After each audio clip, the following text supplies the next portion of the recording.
So since Old Man Winter won't go away, figured I'd do an indoor video. Every time I try to video outside, my battery dies so quickly I can't even get a full video. I have a lot of stuff outside I want to do. Can't wait for spring. But I figured I'd show you guys my honey extractor that I use and tell you a little bit about it. So here it is. So this is the honey extractor I use. It's a VIVO. I purchased it on Amazon last spring. It's a hand crank model. It holds 8 medium, which is the size honey super that I use.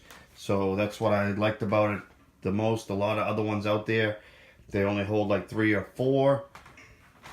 This one is designed in a way where you can put 8 medium frames in there and extract them, which really makes it more efficient. It's really easy to crank. Seems really well balanced. The only thing I really had to do was put the legs on it when I got it. Everything else was already assembled. Comes with these plastic covers to keep dust and stuff out of it while you're extracting your honey. As you can see, it's very easy to spin. It spins nicely. It's got a nice honey gate on it. It is plastic, but it works really well.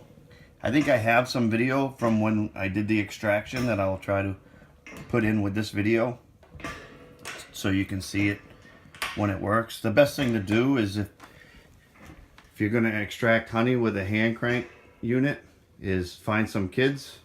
If you got any kids or you got nephews or nieces, invite them over because they really like to crank it.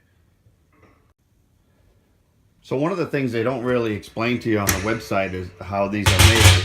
But at the bottom, there's a little ball bearing in the center that this thing sits right on. And that bottom is like a cone shape so that all the honey flows to the outside and therefore comes out the gate. So this is the size frame I use. It's called a medium.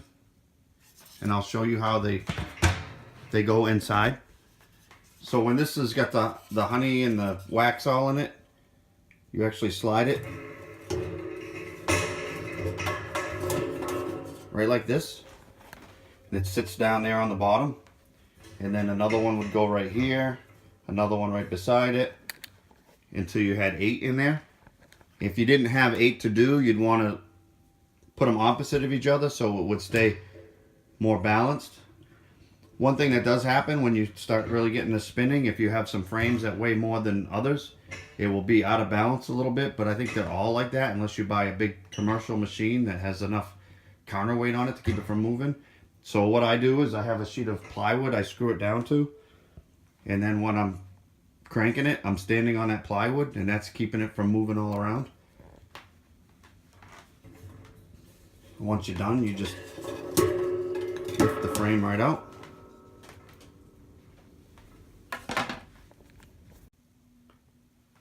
This unit is really easy to take apart to clean. The covers pop right off. And then all you do is these 2 wing nuts here. You take the nuts off.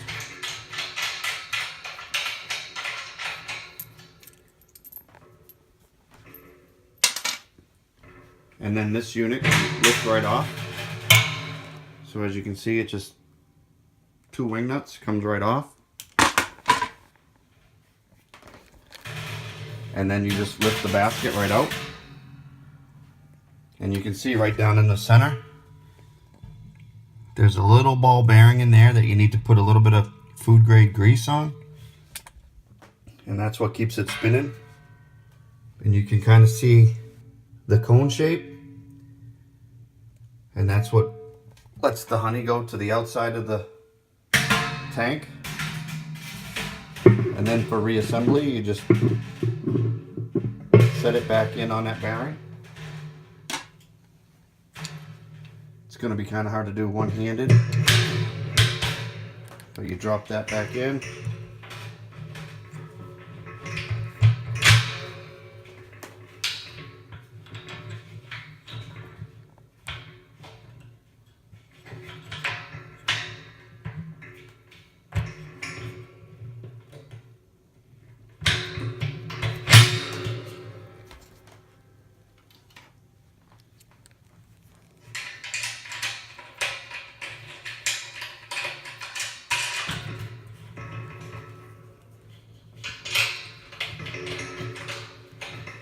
Put the wing nuts back on.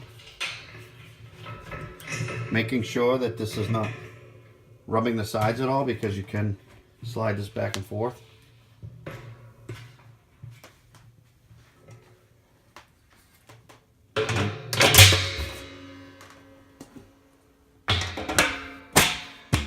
Put your plastic covers back on. So really, this is the only extractor I know, because it's the only one I've ever owned. But I did do a lot of research and reading comments and reviews online to try to find the best deal for me and how much honey I'm going to produce, and a unit that will last me a long time. And I think it's very well made. It's stainless steel. It's all stainless steel construction. The leg's fairly solid. All in all, I think it's really good. Time will tell how well the gearbox holds up on it, and whether or not, you know, there'll be replacements available if it does go bad. But for a beginner beekeeper like myself, I think it was a very good buy.